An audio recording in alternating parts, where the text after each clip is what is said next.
Oke, baik. Ini sudah pukul 2. Apa kita mulai, Pak Sandiawan? Ya, saya siap. Tapi bagaimana dengan mahasiswa? Mahasiswanya ini masih 30-an. Saya lihat ada beberapa tamu juga dari luar. Ada Mbak Rita. Oh.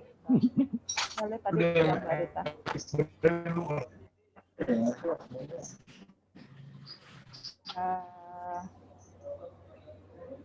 Mungkin kita tunggu 2-3 menit lagi, Pak. Karena ketua kelasnya sepertinya belum hadir semua. Oke. Mestinya teman-teman dari UI juga ada yang bergabung. Karena kebetulan Irwansyah, Jimmy juga mengajar mata kuliah yang sama. Jadi kita sepakat kita mau saling sharing kuliah dari tamu gitu. Mereka juga punya tamu untuk kuliah. Nanti mahasiswa dari UPN juga akan ikut di kuliahnya politik perkotaannya UI. Jadi mungkin kita tunggu sebentar kali ya Pak ya. Ya, baik.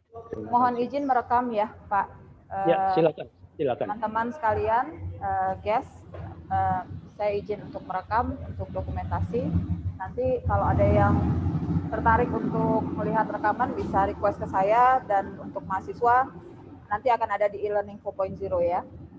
Saya akan upload di sana.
Assalamualaikum Bu. Bu Ayu. Ya. Ini nanti kelasnya direkam nggak Bu? Ini direkam. Direkam ya? Lagi direkam sekarang. Kenapa? Enggak. Ya, nanti kan saya upload di ini e-learning 4.0 untuk kelas teori politik perkotaan dengan demokrasi dan HAM ya. Ada 2 kelas ya. Iya. Baik Bu. Tapi kalau yang nggak ikut di 2 kelas itu, kalau ada yang berminat, nanti silakan kontak saya ya. Saya bisa kirim. Iya, soalnya banyak yang nanya Bu. Oh ya, sure. Oke, baik. Mungkin kita mulai aja ya. Karena sepertinya diskusi kita akan menarik hari ini. Jadi daripada narasumber kita menunggu terlalu lama, nggak enak juga. Mendingan teman-teman yang telat nanti bisa lihat di rekamannya. Tapi sebelumnya, ketua-ketua kelas dari 2 mata kuliah, teori politik perkotaan dan demokrasi dan HAM, silakan dicatat ya teman-temannya ya, dibikin absennya ya. Nanti tolong laporkan ke saya. PowerPoint-nya nanti juga akan saya upload di e-learning 4.0, begitu juga dengan rekamannya. Oke, kita mulai ya. Selamat siang rekan-rekan semua. Assalamualaikum warahmatullahi wabarakatuh. Salam sejahtera. Selamat siang. Terima kasih sudah ikut hadir di sini. Teman-teman yang mahasiswa juga saya senang bisa bergabung di sini. Pertama-tama tentu saya mengucapkan terima kasih kepada Pak Sandiawan, tamu kita hari ini. Sudah lama sebetulnya saya ingin mengundang Pak Sandiawan, tapi belum ketemu momen yang pas. Nah, kebetulan semester ini kita ada satu mata kuliah, dan sebetulnya baru pertama kali ini saya di UPN Veteran Jakarta mengampu mata kuliah yang namanya teori politik perkotaan, Pak. Berdua dengan Mbak Sekarwati. Saya nggak tahu apakah Mbak Sekar sudah datang atau belum, tapi tadi katanya izin terlambat hadir. Ya, jadi saya dan Mbak Sekarwati yang mengampu mata kuliah ini di UPN Veteran Jakarta. Tapi juga pada saat yang sama ada satu mata kuliah yang topiknya juga dekat dengan topik hari ini, yaitu demokrasi dan HAM. Kebetulan saya juga pengampunya, dan Mas Jerry, saya nggak tahu Mas Jerry udah sampai atau belum. Mas Jerry juga dikurung di sini, diisolasi sama saya di sini. untuk menyelesaikan kurikulum. Jadi mudah-mudahan Mas Jerry bisa segera bergabung. Ya, terima kasih lagi Pak Sandiawan sudah hadir. Hari ini topiknya menarik, bisa dilihat di share screen di situ, bisa kelihatan ya mudah-mudahan. Kemudian terima kasih juga ada beberapa teman-teman, rekan-rekan, kolega dan ya expert juga yang hadir di sini. Ada Mbak Rita dan ada saya yakin ada beberapa orang lagi, tapi saya belum cek yang hadir semuanya. Selamat datang. Terima kasih sudah mau hadir. Kemudian juga selamat datang untuk teman-teman dari UI, dari mata kuliah Politik Perkotaan di UI. Mudah-mudahan ada yang sudah hadir di sini. Juga kalau ada Jimmy atau Mbak Kusnul Mariah, pengampu mata kuliahnya, mudah-mudahan sudah bisa bergabung dengan kita. Tentu juga terima kasih untuk rekan-rekan mahasiswa, teman-teman mahasiswa sekalian dari UPN Veteran Jakarta, Prodi Ilmu Politik, juga kalau ada dari prodi-prodi lainnya, juga kalau ada pengajar, pengampu yang baik dari Prodi Ilmu Politik maupun dari prodi atau fakultas lain di lingkungan UPN Veteran Jakarta. Selamat datang semuanya dan terima kasih. Hari ini saya mungkin tidak akan terlalu panjang introduction ya. Saya akan langsung memperkenalkan narasumber atau kuliah pengajar tamu kita hari ini. Kita bersyukur sekali kedatangan Pak Sandiawan yang punya background kaya untuk di-share atau berbagi dengan kita. Tentu saja dengan kombinasi antara pemahaman yang mendalam tentang teori, tapi juga kombinasi pada yang saat sama dengan pengalaman secara empiris. Jadi saya pikir untuk mata kuliah ini yang dibutuhkan adalah kombinasi yang demikian.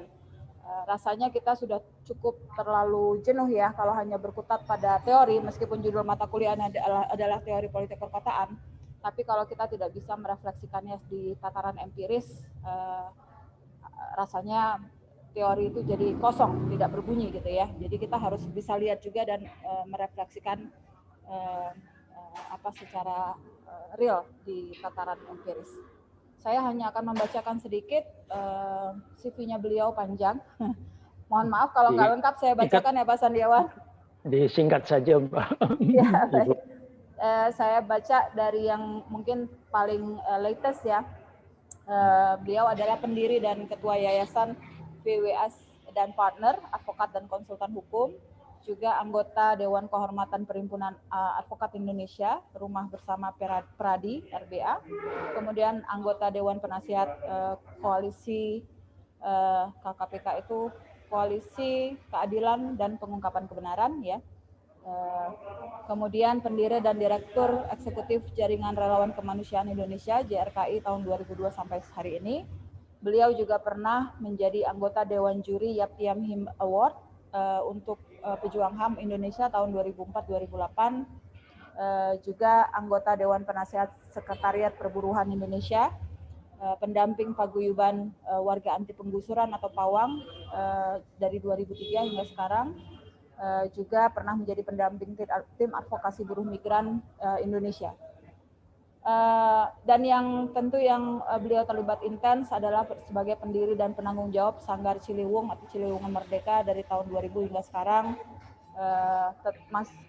Pernah menjadi anggota mitra Dewan Penasihat KWI dan anggota Majelis Pusat PBHI. Jadi belakangnya masih banyak lagi tuh yang relevan, tapi kurang lebih kita mau kekayaan pengalaman beliau ini yang bisa kita kita bisa jadi keuntungan kita untuk belajar banyak dari beliau. Nah, terutama memang karena beliau sudah lama mendampingi forum kampung kota ya, mendampingi banyak komunitas urban poor atau kelompok miskin kota, terutama di Jakarta, tapi juga beliau juga punya pengalaman di beberapa tempat lainnya. Saya mungkin akan langsung mempersilakan Pak Sandiawan untuk memulai. Nanti saya yang akan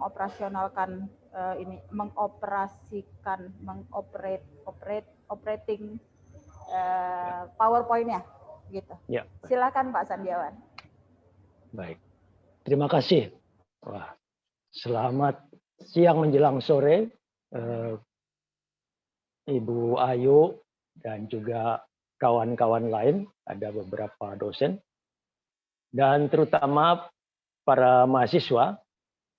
Saya merasa beruntung diberi kesempatan untuk belajar bersama dengan kawan-kawan tentang politik perkotaan. Di situ secara spesifik mengambil tema keberpihakan tanah dan pemukiman atau perumahan untuk rakyat di perkotaan. Dan seperti tadi dalam introduksi dari Ibu Ayu, saya ini memang bukan seorang saya bukan seorang dosen, sehingga mungkin saya akan lebih banyak menggali dari pengalaman keterlibatan saya sendiri atau pengalaman empirik sendiri. Maka yang akan saya kemukakan pertama supaya lebih komprehensif, nanti saya ingin mengungkapkan beberapa data dan alur pemikiran yang lebih landasi oleh pandangan hukum. Ya. Jadi dalam aspek hukumnya bagaimana tentang tanah, pemukiman, dan perumahan untuk rakyat di perkotaan. Baru sesudah itu saya ingin membuat semacam analisis berdasarkan pengalaman keterlibatan khususnya di Kampung Pulo dan Bukit Duri, satu wilayah perkotaan di Jakarta Timur dan Jakarta Selatan yang dibelah oleh Sungai Ciliwung itu. Politik perkotaan secara sederhana tentu saja diartikan sebagai suatu sistem politik yang ada di suatu kota. Politik perkotaan atau urban politics membahas tentang bagaimana kekuasaan itu didistribusikan pada kota atau daerah.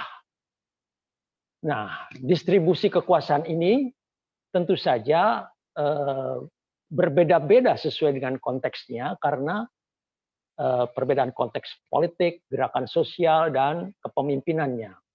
Tetapi yang saya maksudkan di situ adalah interaksi dinamik antara para pengampu kepentingan atau stakeholder. Karena di situ akan ada tentu saja komunitas-komunitas masyarakat urban, perkotaan, di antaranya juga kaum miskin urban. Lalu ada tentu saja pemerintah daerah, misalnya di Jakarta itu Pemprov DKI, ada pemerintah pusat sebagai stakeholder juga, ada para akademisi, teman-teman mahasiswa, dan para dosen, tapi ada juga organisasi-organisasi lain seperti tentu saja para politisi, ada juga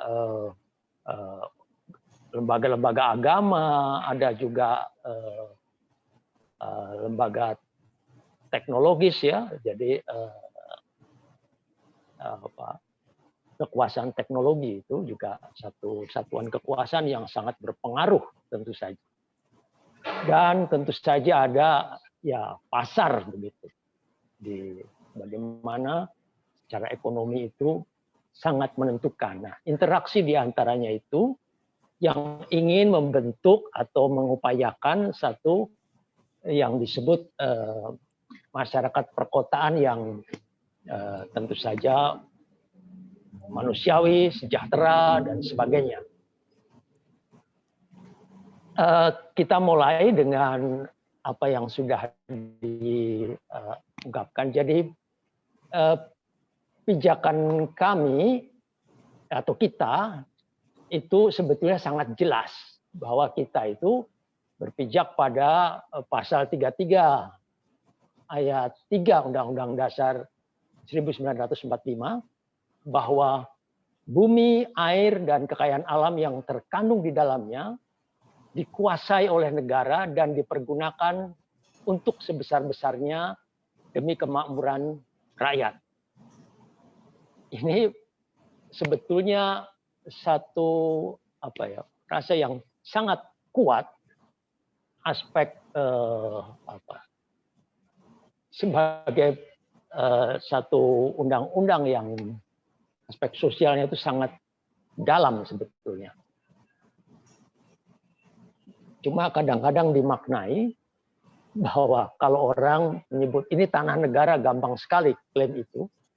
Padahal sebetulnya negara menguasai sebesar-besarnya digunakan untuk kemakmuran rakyat. Jadi bukan memiliki. Seringkali kita tidak bisa membedakan itu. Ini pijakan tadi ya. Baik, selanjutnya kita melihat pada realitas luas daratan dan lautan, misalnya di Pemprov DKI Jakarta saja.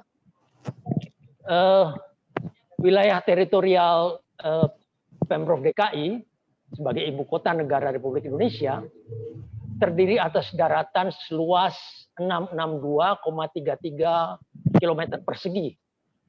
Lautan itu luasnya 6.977,5 km persegi. Dan dibagi menjadi 6 wilayah administrasi kota. Jakarta Selatan, Jakarta Timur, Jakarta Barat, Jakarta Utara, dan Jakarta Pusat. Serta Kepulauan Seribu atau yang berdasarkan keputusan gubernur itu. Nah, kita juga lihat dan selalu sekarang itu kita dibenturkan pada realitas kebutuhan untuk pemukiman. Tanah itu untuk pemukiman dan perumahan yang sangat tinggi. Pertumbuhan penduduk di ibu kota Jakarta berdasarkan data BPS berkisar antara 1,03% per tahunnya.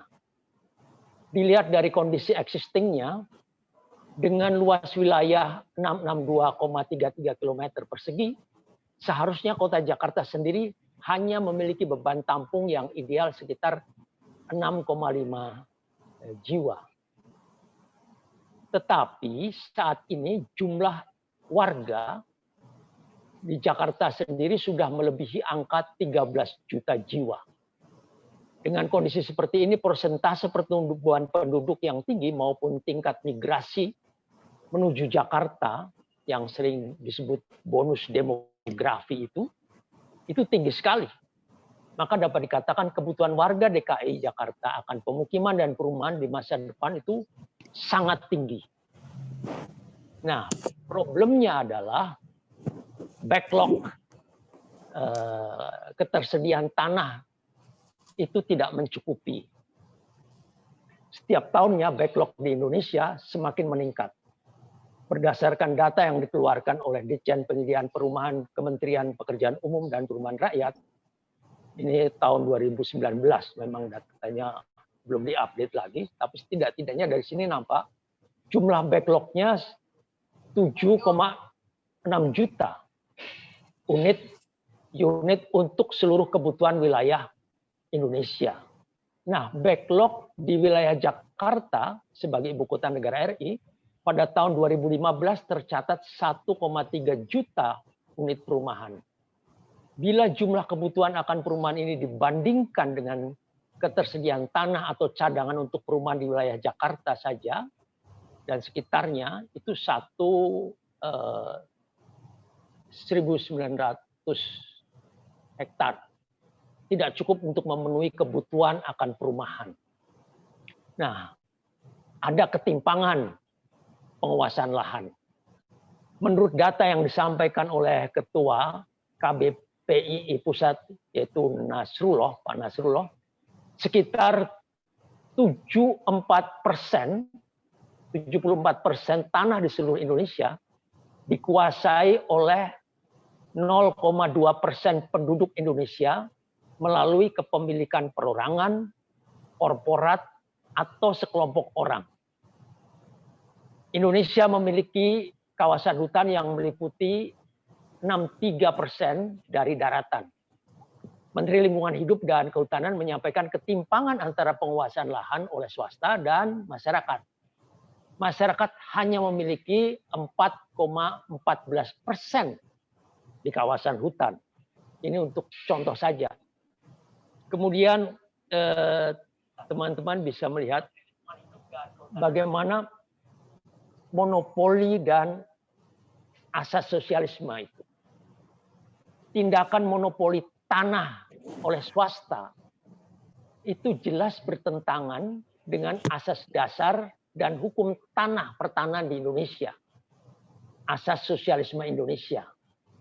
Karena asas sosialisme secara tegas ditetapkan dalam konsideran PA dan peraturan pemerintah pengganti Undang-Undang Nomor 56 tahun 61 tentang penetapan luas tanah pertanian, sebagaimana telah ditetapkan undang-undang berlandaskan Undang-Undang Republik Indonesia Nomor 1 tahun 61 tadi ya. Selanjutnya disingkat Perpu Nomor 56 tahun 1960, Jo Peraturan Menteri Agraria dan Tata Ruang, Kepala BPN, Nomor 18 tahun 2016 tentang pengendalian penguasaan tanah pertanian. Begitu selanjutnya ditetapkan asas sosialisme dan hukum dalam hukum pertanahan di Indonesia agar negara dapat mendistribusikan hak atas tanah sesuai dengan fungsi dan subjeknya secara merata. Karena tanah dianggap sebagai sumber penghidupan bagi masyarakat di Indonesia. Negara diwajibkan untuk membagi kepemilikan tanah secara adil dan merata. Prinsip pembagian kepemilikan tanah ini sebagai suatu jaminan dan syarat bagi terpenuhinya rasa keadilan masyarakat di seluruh tanah air. Mengapa monopoli kepemilikan lahan di perkotaan itu bisa terjadi? Sejak awal tadi ini lebih pada analisis hukum ya, atau berdasarkan landasan hukumnya. Kelemahan dalam Perpu nomor 56 tahun 1960 tadi, karena ia hanya membatasi kepemilikan tanah pertanian saja. Untuk tanah-tanah perkotaan seperti di DKI Jakarta ini, menurut para spekulan tanah dan penugas administrasi pertanahan, kedua peraturan tersebut tidak dapat digunakan untuk membatasi kepemilikan tanah-tanah di perkotaan. Itulah sebabnya tanah-tanah di perkotaan cenderung dikuasai dan dimonopoli oleh para pemilik modal. Ada data-datanya, wujud nyata penguasaan dan monopoli tanah di DKI Jakarta saja. Beberapa lokasi tanah yang strategis di Jakarta seperti Senayan, Sudirman, Kalibata di Jakarta Selatan, atau Pantai Indah Kapuk, Mangga II dan Ancol di Jakarta Utara, juga Kemayoran dan Tamrin di Jakarta Pusat, telah disewakan oleh negara kepada pihak-pihak korporasi atau swasta. Keuntungannya tentu saja atas penguasaan dan monopoli tanah tersebut jelas dinikmati oleh para korporat swasta itu. Nah, pertanyaan dan tantangannya adalah bagaimana melaksanakan UUPA pasal 7 yang mengatur secara tegas mengenai kepemilikan dan penguasaan tanah oleh individu atau badan hukum karena monopoli penguasaan tanah bertentangan dengan kepentingan umum. Pertanyaan kedua, apa yang harus dilakukan oleh pemerintah dalam rangka menjalankan amanat UUPA pasal 13 ayat 2, yaitu mencegah usaha-usaha perorangan atau organisasi dari tindakan monopoli tanah oleh korporasi dan swasta. Pertanyaan ketiga, bagaimana melaksanakan tugas pemerintah yang diamanatkan dalam pasal 17 ayat 3 UUPA agar larangan penguasaan batas maksimum tanah oleh swasta atau perorangan dapat dibagikan kepada rakyat yang membutuhkan. Pengaturan tentang hal ini belum pernah sampai detik ini sungguh-sungguh dibuat oleh pemerintah. Kalau kita mempelajari Omnibus Law, Undang-Undang Cipta Kerja, justru menjadi sangat parah di sini. Nah, kita tahu sebetulnya, atau dari pengalaman saya sendiri, sejak tahun 1990 sampai saat ini, kami kebetulan secara sederhana mendampingi beberapa kasus penggusuran paksa di Jakarta. Tapi sejak tahun 2015, 2016, 2017 sampai sekarang, itu lebih spesifik kami mendampingi di Kampung Pulo dan Bukit Duri. Dari pengalaman itu, kami menyadari bahwa sejak dulu perkotaan ini telah terjadi semacam perang ruang kota. Perang ruang kota itu tadi, itu perebutan atau pertarungan secara tidak seimbang antara kekuasaan ekonomi, para pemilik modal, para developer, kemudian Pemprov DKI, Jakarta, dan tentu saja dengan masyarakat, khususnya kaum miskin urban, yang de facto banyak terlempar di tempat-tempat yang kita sebut ruang sisa, yaitu ruang yang sebetulnya tidak digunakan, tetapi dia ya sisa. Ada di pinggir-pinggir sungai, ada di pinggir-pinggir rel kereta api, ada di dekat pelabuhan, dan sebagainya. Banyak sekali yang diidentifikasikan atau disebut oleh Kementerian PUPR sebagai perkampungan kumuh, itu istilah mereka. Tapi saya sendiri sekarang sedang mendampingi warga di Kampung Sumur di Bilangan Klender, Jakarta Timur. Itu satu RT, itu warganya ada 420 satu RT. 420 kakak, itu mereka disebut perkampungan kumuh, tetapi bagi kami itu tempat tinggal yang luar biasa, membuat kita menjadi manusia, berakar sebagai manusia di situ. Nah, selanjutnya di situ saya membagikan pengalaman Ciliwung Merdeka pada tahun 2012 itu Pak Jokowi dan Pak Ahok itu mencalonkan diri sebagai gubernur dan wakil gubernur, itu mendatangi Bukit Duri dan Kampung Pulo ketika itu. Dan berkampanye, mendukung, lalu bahkan secara 1 jam waktu itu kami menyambutnya dengan mendatangkan bukan hanya warga Bukit Duri Kampung Pulo, tetapi juga warga misalnya jaringan pedagang kaki lima, jaringan bahkan ada buruh dan sebagainya di situ. Sehingga waktu itu terutama Pak Jokowi sebagai calon gubernur sangat terkesan karena mereka tak merengek meminta haknya, tetapi justru membesarkan hati Pak Jokowi, mendukung Pak Jokowi.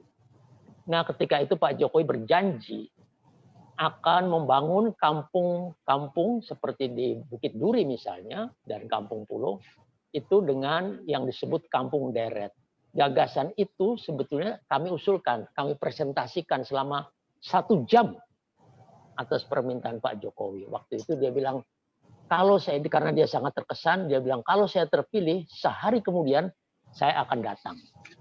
Dan benar, pada tanggal 16 Oktober 2012 Pak Jokowi datang dan mendengarkan usulan kami tentang rencana kampung susun manusiawi Bukit Duri yang waktu itu masih di bantaran Sungai Ciliwung.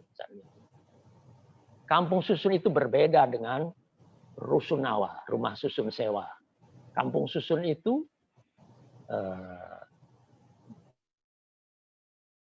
tanahnya milik warga dan juga kampungnya itu kampungnya warga, tetapi karena lahan sempit maka dia dibuat vertikal meningkat.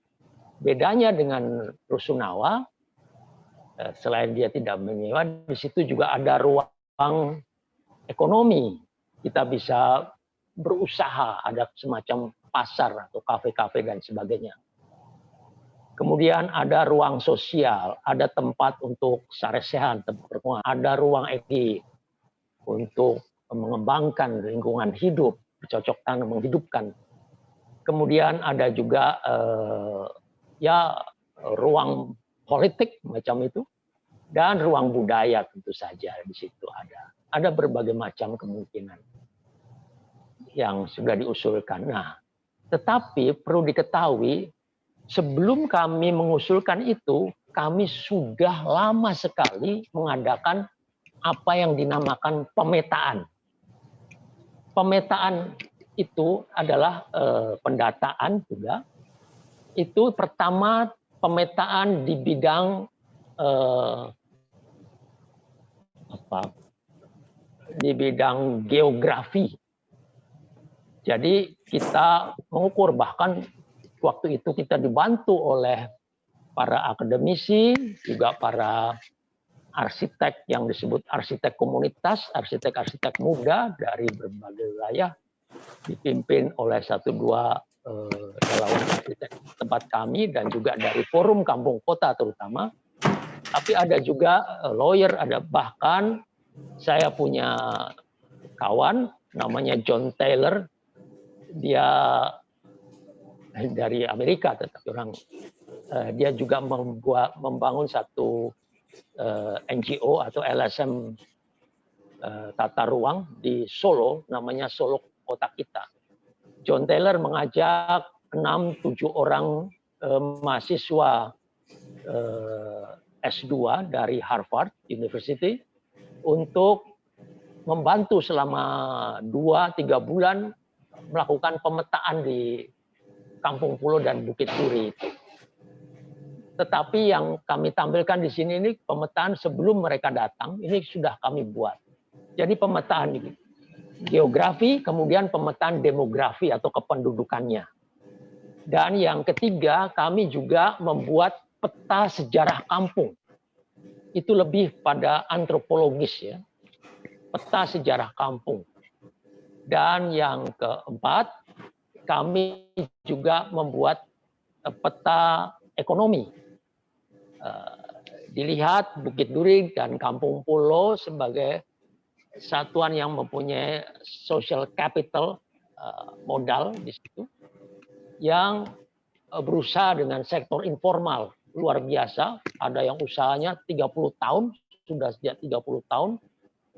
Itu antara lain kami mewawancarai warung-warung, pedagang kaki lima, penjual mebel-mebel barang bekas dan sebagainya itu. Nah, di situ ternyata pasar tradisionalnya hidup meskipun tidak luar biasa, tapi bisa menghidupi. Apalagi kalau yang barang-barangnya itu bahan mentahnya itu dekat dan murah dari daerah situ. Nah, selain yang ekonomi, kita juga membuat peta hukum, itu lebih pada bagaimana kepemilikan tanah. Lalu juga peruntukan tanah. Itu sangat penting. Ya, bagaimana. Nah, selalu kami mengikut sertakan warga. Maka ketika warga ikut memetakan kampungnya, warga itu menjadi arsitek bagi kampungnya sendiri. Nah, yang menarik itu peta sejarah kampung. Kami mewawancarai orang-orang yang sudah sangat tua dan juga melihat bagaimana bangunan, sisa-sisa bangunan di situ. di Kampung Pulo. Jadi gini, Kampung Pulo Bukit Duri itu sebetulnya menyatu dulu 8,5 hektar luasnya. Penduduknya itu 4.000 kakak. Nah, waktu penggusuran tahun 2015, tanggal 20 Agustus 2015, itu hanyalah di bantaran sungainya saja. Itu hanya 530 bangunan di bantaran sungai saja. Kampung Pulo itu luas sekali. Nah, celakanya bahkan Pemprov DKI tidak terlalu punya data soal Kampung Pulo Bukit Duri ini. Nah, kami membuat pemetaan itu. Kemudian juga penduduknya itu sangat heterogen. Pendatang dari sejak kampung itu sudah ada. Aku sejak tahun 1928. Jadi sebelum kemerdekaan itu sudah sangat dinamis kampung itu. Bahkan bisa dibilang pusat perekonomian Batavia itu awalnya itu dari daerah Kampung Pulo, karena tanah di Kampung Pulo itu sebagian besar itu merupakan tanah warisan atau hibah dari seorang yang namanya Mr. Cornelis Senen. Itu seorang dari Banda Aceh yang datang dan dia menjadi tuan tanah di situ. Dia menghibahkan pada yang disebut 5 orang pribumi di situ, tanah-tanah itu. Sehingga tanah-tanah itu kemudian masih ada sampai sekarang yang disebut Perponding Indonesia statusnya, itu masih pakai bahasa Betawi, masih pakai bahasa daerah yang sangat sederhana.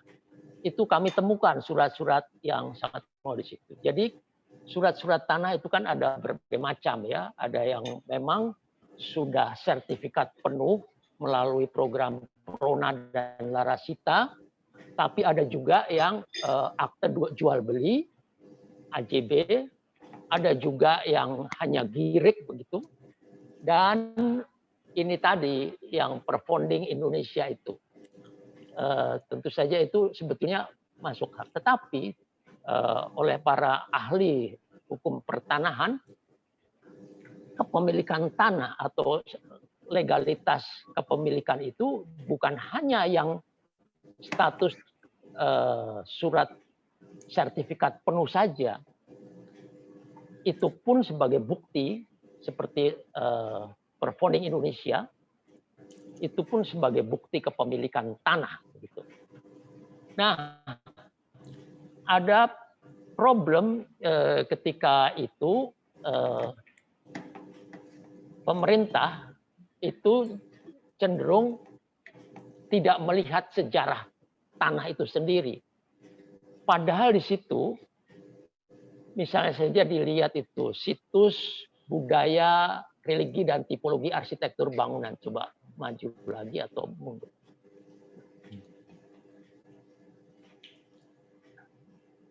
Nah ini. Itu ada makam-makam yang sering jadi tempat ziarah. Jadi ada tradisi sejak sebetulnya abad 18.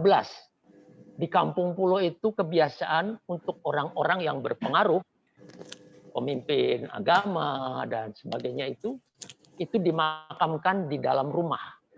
Sehingga di situ ada sekitar 4-5 makam yang dikeramatkan. Ada misalnya saja makam Habib Said Assegaf. Itu tahunnya 1930. Itu sering untuk ziarah. Lalu ada juga makam di situ, salah satu makam itu saya lupa namanya persis, tapi mungkin yang ini yang Kiai Lukman atau apa. Itu seorang pemuka agama etnis Chinese yang sampai sekarang kalau orang-orang Muslim Chinese dari berbagai kota lain kalau ke Jakarta itu sering berziarah ke situ. Nah, ini hanya untuk bahwa kepemilikan tanah bukti itu bisa juga dengan makam. Nah, yang unik di sini ada kesamaan antara tanah-tanah warisan dari Mr. Cornelis Senen di Kampung Pulo dengan di Tanjung Priok, bahkan di Condet, dan tentu saja di dekat Kampung Akuarium itu. Itu adalah jaringan dari Habib Said Segaf itu, persaudaraan masih saudara-saudara dari Habib itu.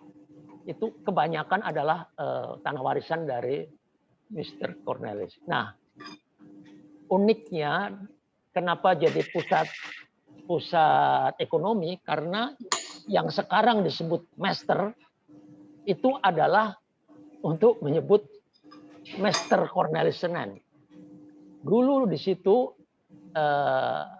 bahkan saya masih mengalami ada satu toko yang kemudian pada zaman Gubernur Ahok digusur pertama kali, itu adalah yang disebut Tung Te. Saya mewawancarai cucunya, pemiliknya itu Tung Te, itu salah satu toko, katanya dalam bahasa Tionghoa itu artinya mulia atau beruntung, begitulah.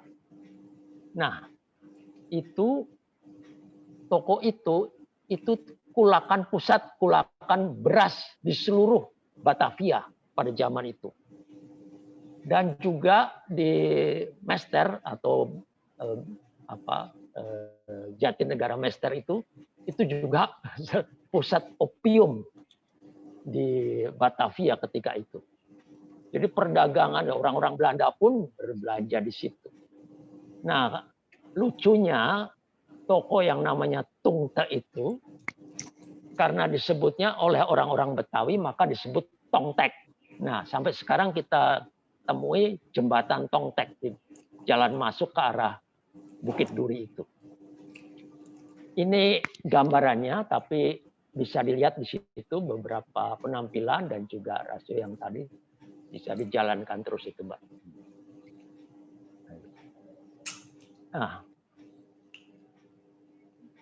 sekarang kita lihat banyak sekali sebetulnya stigma atau gambaran-gambaran yang ditanamkan pada komunitas-komunitas miskin urban itu sebagai stigma jalan untuk menggusur atau perubahan dari sistem itu. Karena kami mengalami sekali, justru dengan pemetaan yang tekun ini dan lama, kami mendapatkan data-data yang sangat kuat.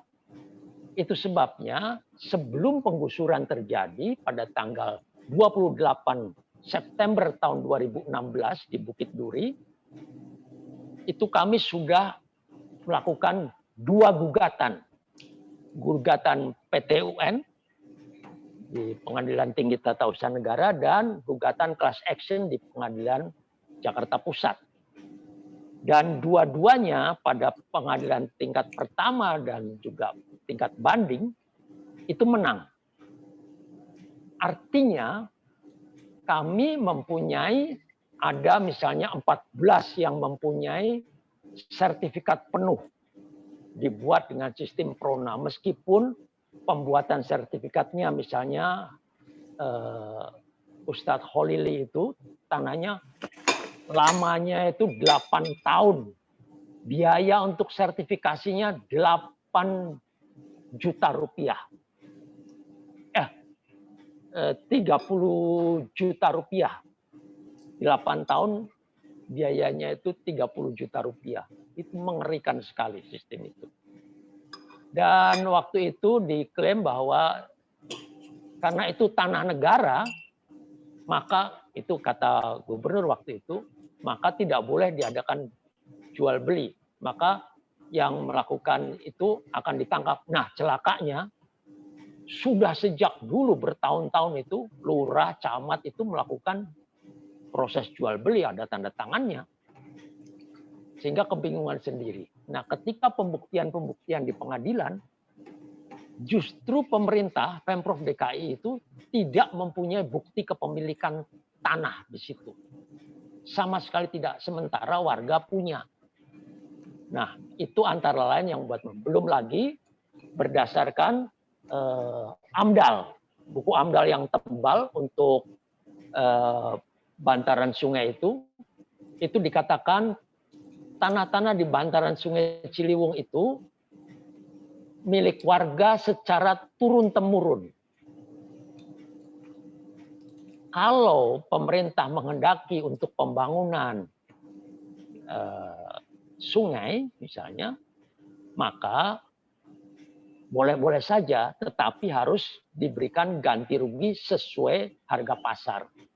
Bahkan dalam AMDAL itu dikatakan kalau seseorang meskipun tidak mempunyai surat tanah tetapi sudah tinggal di situ lebih dari 10 tahun, dia juga harus diberikan ganti rugi. Nah, kaedah-kaedah inilah yang memungkinkan pemenangannya. Tapi ada satu yang menarik di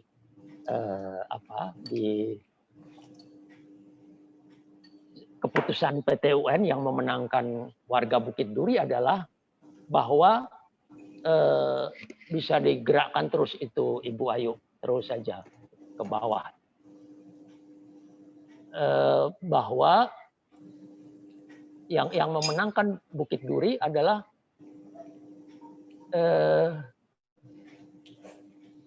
kalau seorang pemimpin di dalam kampanyenya, entah itu pilkada ataupun pilpres, berjanji kepada konstituennya, kepada warga masyarakat secara publik, tanpa ada kontrak politik sekalipun, dan dia tidak memenuhi, dia bisa kena sanksi hukum. Ini untuk pertama kalinya sanksi hukum itu dikatakan dalam keputusan sidang pengadilan PT UN. Jadi perlu dicatat selanjutnya, para politisi kalau dia berkampanye tidak bisa seenak perut kemudian berbohong mengatakan ya itulah realitas politik, begitu tidak bisa lagi. Dia harusnya dikena jerat hukum. Nah, tetapi meskipun digusur dalam proses pengadilan, di tengah proses pengadilan dia digusur, kami waktu itu mengadakan perlawanan tanpa kekerasan dengan aksi damai waktu itu, karena belajar dari Kampung Pulo yang warganya didatangi oleh 2.500 aparat gabungan, polisi, Satpol PP,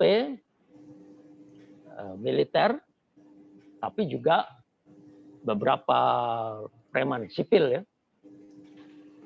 Itu sehingga terjadi chaotic, ada semacam tawuran reaksi warga. Meskipun saya sendiri sudah berusaha mencegah dan diakui oleh Kapolresnya bahwa saya dan Habib Soleh itu sudah memperingatkan malam harinya untuk tidak mengadakan perlawanan.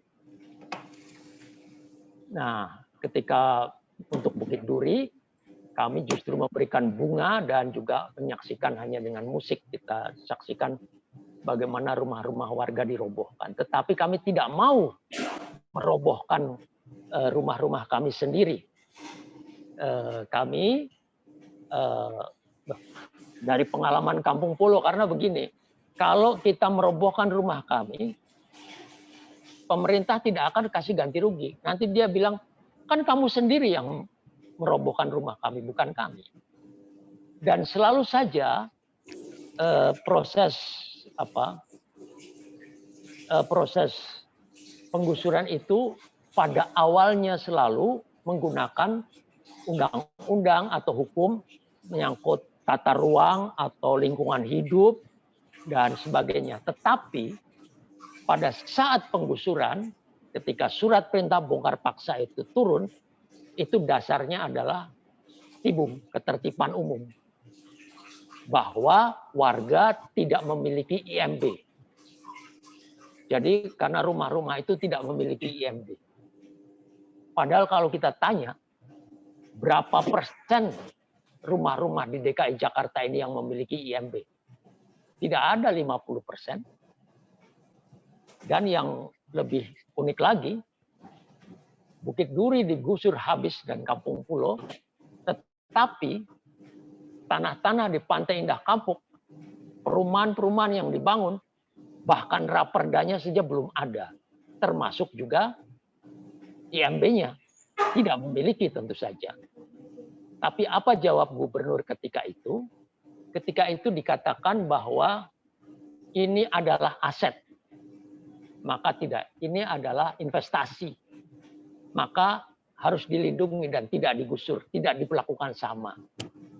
Bahkan ada pernyataan bisa dicek di internet bahwa gubernur ketika itu menyalahkan sistem Prona oleh pemerintah yang waktu itu oleh Pak Jokowi sendiri sedang sebagai presiden yang baru sedang mengkampanyekan penggunaan Prona untuk memfasilitasi kepemilikan tanah warga miskin supaya lebih murah, cepat dan sebagainya. Tapi justru Pak Gubernur waktu itu mengatakan Prona itu untuk warga miskin sebetulnya salah. Warga miskin itu cukup diberi sembako saja. Karena dengan demikian kita bisa jadi repot, tidak bisa membangun kampung dan sebagainya. Nah, prinsip-prinsip begini yang jelas melawan hukum. Lalu apa persamaan di hadapan hukum sebagai warga? Ini dan kami terus memperjuangkan sampai sekarang, dan gubernur yang sekarang, Pak Anies Baswedan, menjanjikan untuk memenuhi pembangunan kampung susun itu, termasuk juga shelternya, dan tidak melakukan perlawanan terhadap kemenangan kami di pengadilan itu. Tapi dari 11 tergugat, itu ada satu yang melawan, yaitu Balai Besar Wilayah Sungai Cisadane, BWSCC, di bawah Kementerian PUPR. Itu sampai ke Mahkamah Agung dia. Sampai sekarang belum selesai kasusnya, karena satu masih melakukan perlawanan. Tapi Pak Gubernur ini mengatakan tidak ada hubungannya dengan hukum, kami akan tetap membangunkan. Community Action Plan-nya sudah selesai dibuat, kami buat perencanaan, 2, 3, 4 arsitek-arsitek yang mendesain, Mas Yusing, Mas Ariko dan sebagainya, Ivana, Mbak Sri dan sebagainya dulu membantu kami untuk mendesain kampung susun itu. Tapi sampai detik ini sudah 3 tahun lebih penggusuran, warga bahkan belum mendapatkan shelter pun belum. Dan dari sekian tahun sudah 13 orang warga korban gusuran yang menggugat, itu yang meninggal 13 orang. Mungkin mengatakan tidak ada hubungannya dengan penggusuran. Tapi kalau seperti Pak ini di tempat kami, tanyalah pada istrinya, tanyalah pada suaminya, tanyalah pada anaknya, mereka mengatakan sangat berhubungan karena ada yang 3 hari sesudah gusuran karena stres. Dampak dari stres itu mengerikan sekali. Dan banyak juga orang-orang tua di situ. Yang anehnya justru ketika masa COVID ini, mereka alhamdulillah bertahan atau tidak ada yang meninggal pada masa COVID. Tapi sebelumnya, sesudah gusuran itu cukup banyak yang meninggal. Ini gambarannya, tolong Mbak, ini juga ketika kemenangannya dan itu beberapa desain ya. Ini desain kampungnya yang kami buat. Tolong diungkapkan itu Mbak, presentasi tentang sistem kekuasaan itu Mbak, yang 4 itu Mbak.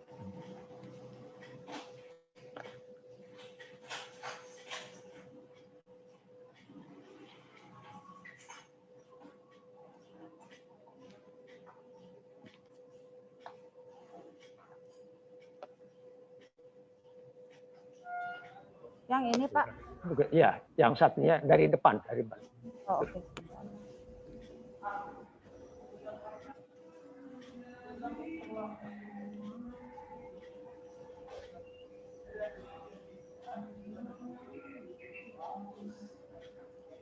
Yang ungu ya?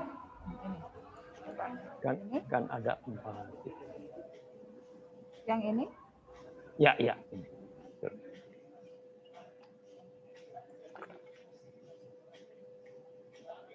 Ya, ini yang tadi saya katakan realisme politik ya di negeri kita. Model-model kekuasaan. Kalau yang model tradisional itu kita tahu corak kekuasaannya itu ya pemerintah atau raja yang menentukan segalanya, ekonomi, hukum, apanya semuanya yang menentukan satu tangan pemerintah atau raja. Tapi ada model alternatif yang polycentres of powers itu yang lebih moderat sebetulnya. Ada kekuasaan bisnis ekonomi, ada kekuasaan pemerintah, birokrasi negara, ada kekuasaan misalnya DPR, MPR, begitu para politisi, ada kekuasaan militer, ada kekuasaan lembaga-lembaga masyarakat, swadaya masyarakat, ada kekuasaan agama-agama. Kekuasaan-kekuasaan itu mestinya saling bersinergi, saling menunjang untuk menciptakan kondisi hidup bersama Respublika Indonesia. Ini idealnya. Seharusnya begitu. Jadi satuan-satuan kekuasaan itu saling bersinergi, saling menunjang, dan itulah politik sebetulnya, seni untuk mensinergikan kekuasaan untuk menciptakan kehidupan bersama yang adil dan makmur. Tapi yang ketiga, pada kenyataannya tidak seperti itu.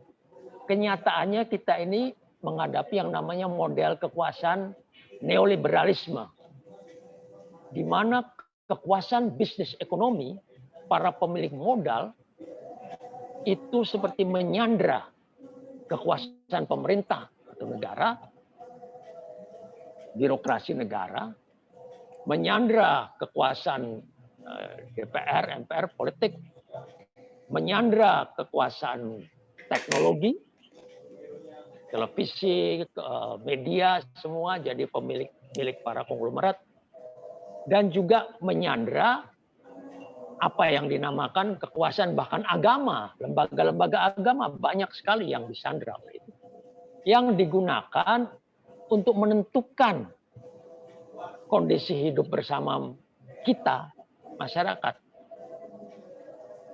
Contoh paling sederhana dengan pembentukan undang-undang cipta kerja itu, Omnibus Law. Itu jelas sekali di situ. Semua ditundukkan untuk memberikan kemudahan bagi investasi, bisnis, dan sebagainya. Ketika saya berjumpa, berkenalan dengan orang-orang dari perusahaan-perusahaan pemilik konglomerat itu yang bahkan dalam masa pandemi mereka bersiap-siap untuk membangun ibu kota baru. Mau berpesta pora begitu. Nah, ini gambaran, maka di situ lihatlah bagaimana peran masyarakat ketika dia memperjuangkan hak atas pemukiman, hak atas tanah, hak atas perumahan dan pemukimannya, itu sangat susah. Terus Mbak, dilanjutkan yang tadi saja.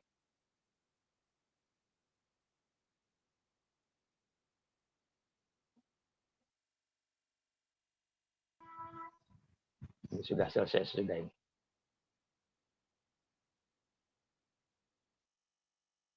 Oh, kalau ini, ya ini kan menggambarkan tadi sistem komunikasi. Jadi pasar itu tadi menentukan lah di dalam. Ya. Bukan yang satu lagi, Mbak. Yang tadi yang skema juga ya, yang ini ya? Iya, ini sih. Oke. Bagaimana komunitas-komunitas masyarakat itu di dalam perjuangannya. Ya itu tadi. Jadi semua itu harus dengan tindakan. Nah, para stakeholder yang lain itu membantu komunitas-komunitas masyarakat itu di dalam bertindak. Caranya terlibat dalam pengalaman komunal, pemerintah, mengerjakan. Jadi yang namanya perubahan sosial itu mesti terwujud secara nyata, secara fisik harus ada bentuknya. Kemudian di dalam sistem itu harus ada, misalnya sistem kepemimpinan, pergantian ketua RT, ketua RW, Pak Lurah dan sebagainya yang lebih baik, lebih sadar dan sebagainya. Dan yang terakhir itu harus ada perubahan manusianya, mentalnya, pendidikan mentalnya. Itu namanya perubahan sosial. Nah, untuk itu dalam keterlibatan itu yang saya sebut harus ada percakapan menyeluruh, total conversation dengan berbagai macam soal di kampung itu.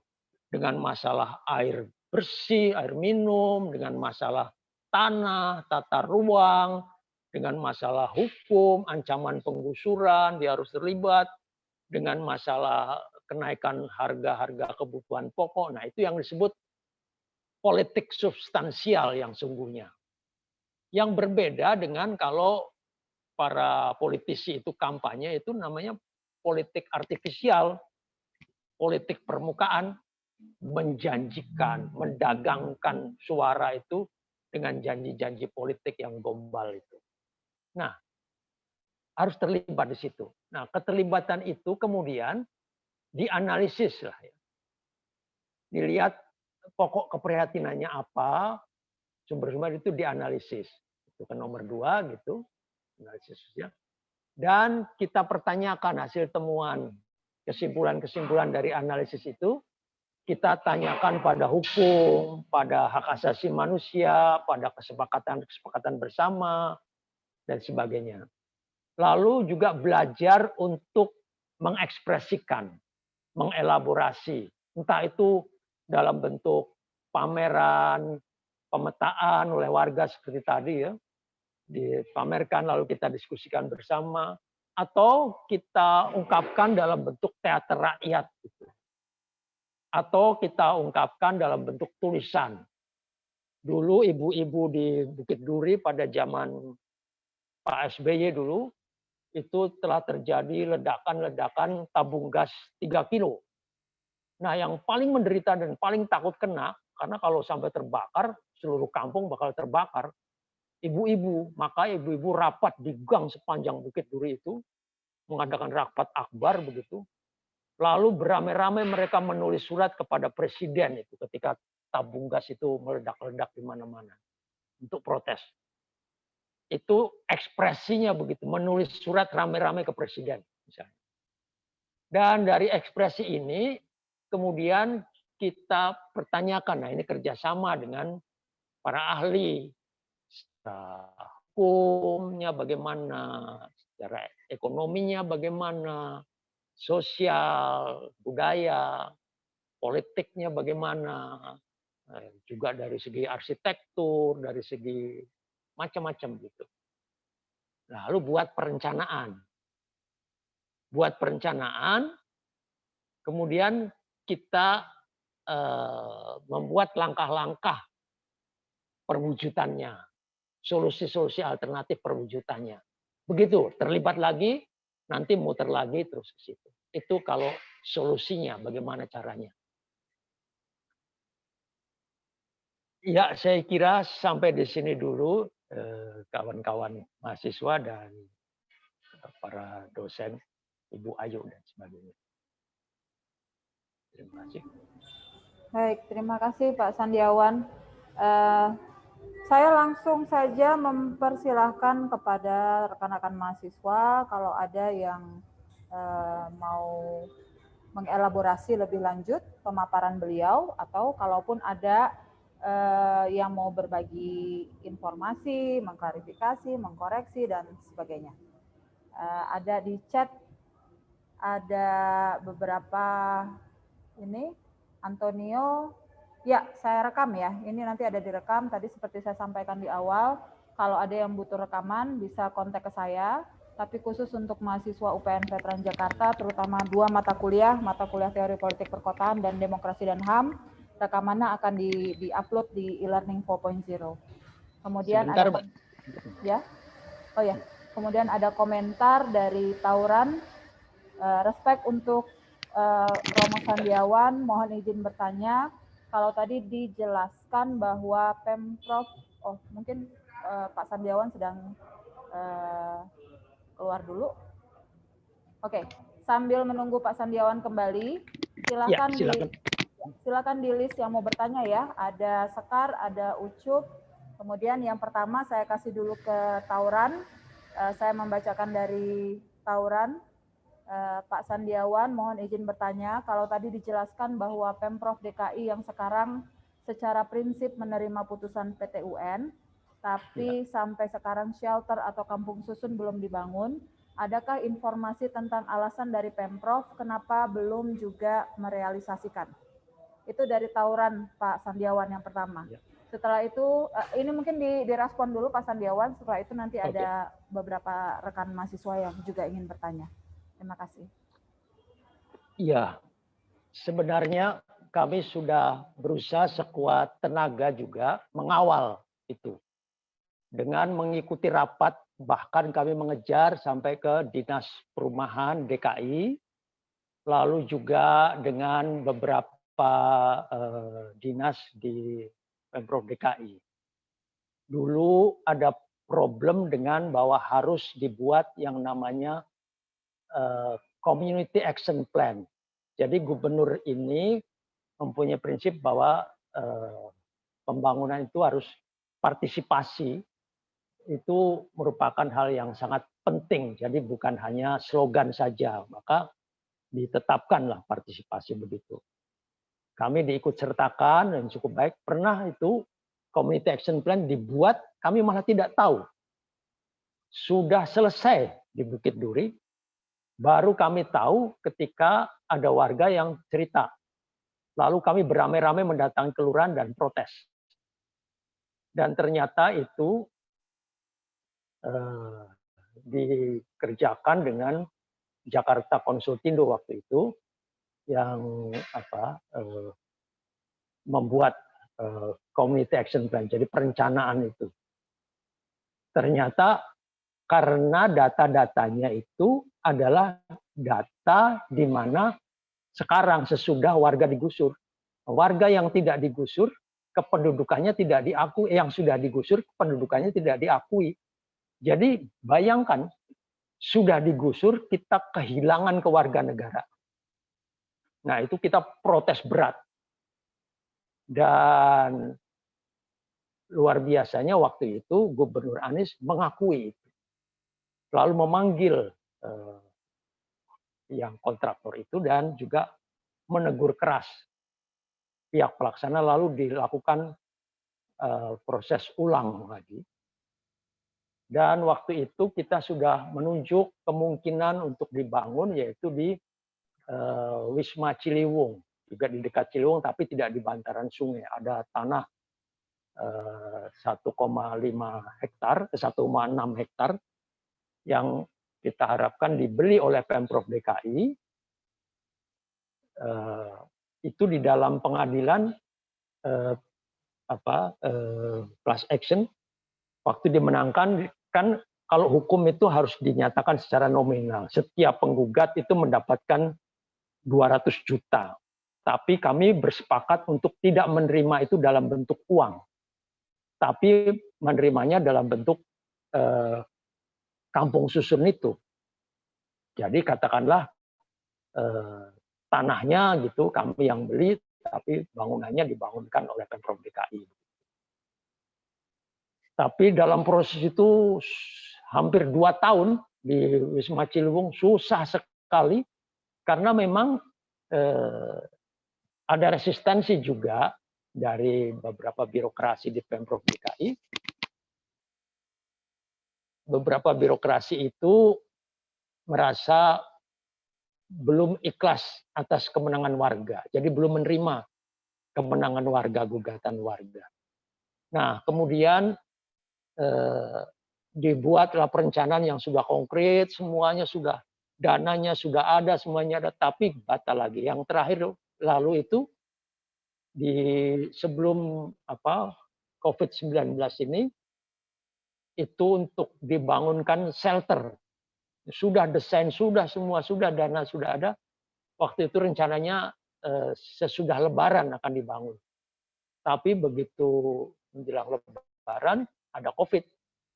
Lalu belum dibangun sampai sekarang. Akhirnya tidak jadi dibangun dengan alasan dananya digunakan untuk biaya COVID-19 di Pemprov DKI. Nah, sekarang ini sudah ditunjuk tanah baru di daerah Pulau Gadung. Dan kami sendiri warga juga sudah menyetujui itu. Sedang dalam proses, itu tanah Pemprov DKI, pengukuhan. Jadi semoga yang sekarang sungguh-sungguh terwujud, tapi lama sekali. Itu Mas Turan. Ya, terima kasih Pak. Ada Ucup, Andi Yusuf, kemudian Sekar, kemudian ada Rizky. Silakan, siapa dulu? Ucup dulu. Boleh Sekar aja dulu Bu, soalnya di Sekar duluan tadi. Oh oke, Sekar duluan. Tapi Sekar kalau bisa di on ya, ininya ya, supaya kelihatan. Iya. Baik, perkenalkan Pak Sandiawan, saya Sekar Ayu, mahasiswi Ilmu Politik UPN Veteran Jakarta semester 5. Sebelumnya terima kasih Bapak udah berkenan untuk berbagi dengan kami, kawan-kawan Prodi Ilmu Politik.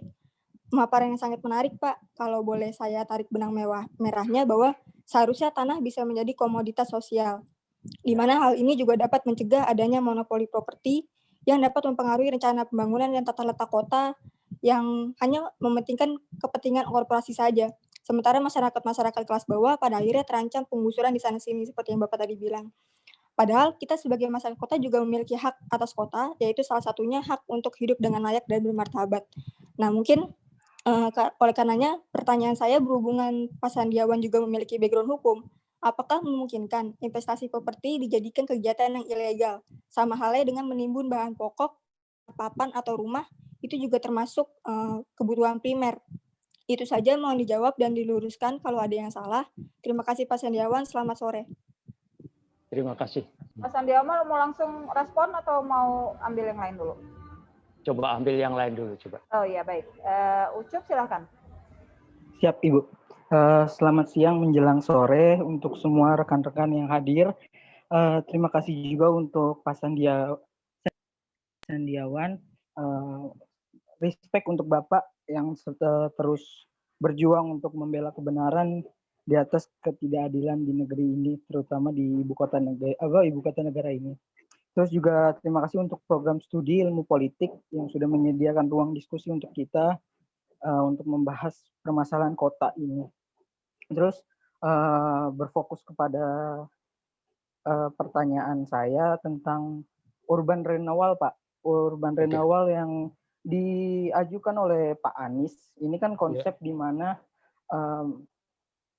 penggusuran yang lebih humanis. Kalau saya bisa saya tarik dengan benang merahnya itu, Pak. Dan menurut saya sebenarnya ini mau mempertanyakan pendapat Bapak saja. Bagaimana nih? Perlukah kita sekarang ini di kondisi sekarang ketidakadilan pemerintah ini, perlukah urban renewal ini? Apakah penggusuran itu bisa dikatakan sebagai penggusuran yang lebih humanis? Dan sedangkan dalam realita yang ada sering terjadi kayak pertentangan politik antara pemerintah dan masyarakatnya sendiri. Pemerintah harus membela pihak swasta sebagai pengembang dari konsep dari pemerintah tersebut. Nah, dari situ saya ingin mempertanyakan hal itu. Perlukah kita menjalankan urban renewal yang diajukan oleh Anies Baswedan ini juga Pak, gitu Pak. Terus juga di sini saya menambahkan bahwa dalam bukunya Sudah Senja di Jakarta yang dipublikasikan oleh Populi Center, di sini bahwasanya berkata tapi kalau tidak dilakukan penggusuran, lantas apa yang dilakukan agar mereka bisa tetap berada? Nah, hal tersebut masih menjadi tanda tanya dalam diri saya. Selain penggusuran, proses apa yang sebenarnya harus ada, Pak, gitu dalam menindaklanjuti permasalahan kota di Jakarta ini. Terima kasih, Pak Sandiawan. Terima kasih. Selamat sore. Selamat sore.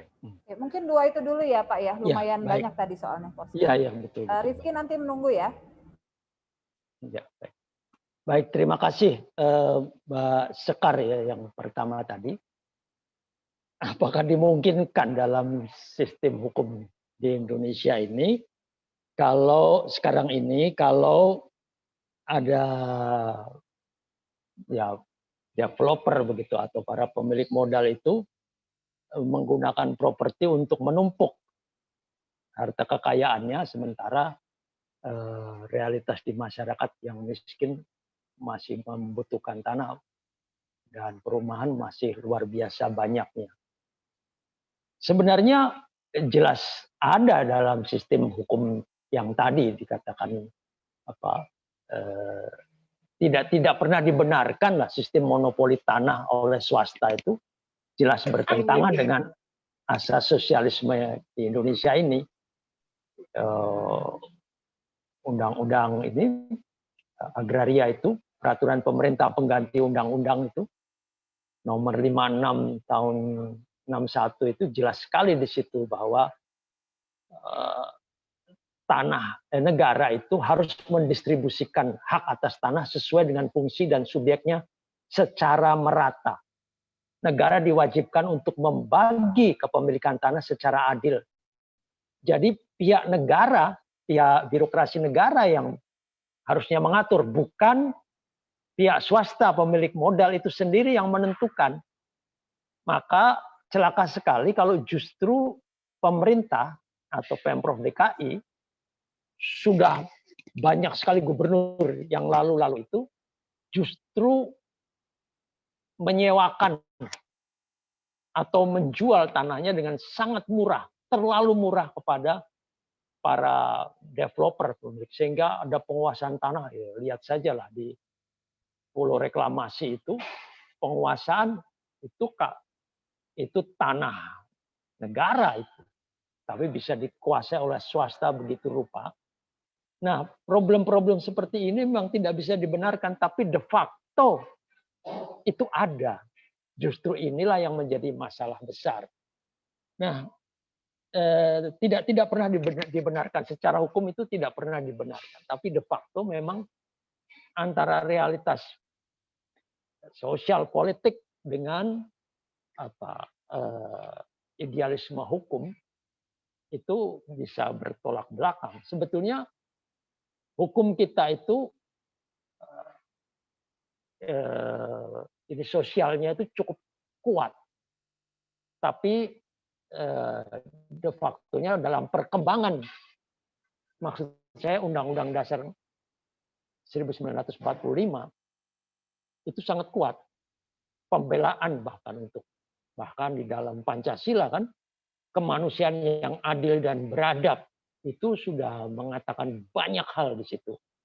Tapi de facto-nya kan semakin kita menerjemahkan dengan undang-undang, turunannya dengan pergub, dengan perpres, dengan ya peraturan pelaksananya itu justru bisa gila sekali, jauh sekali dari idealisme di atas.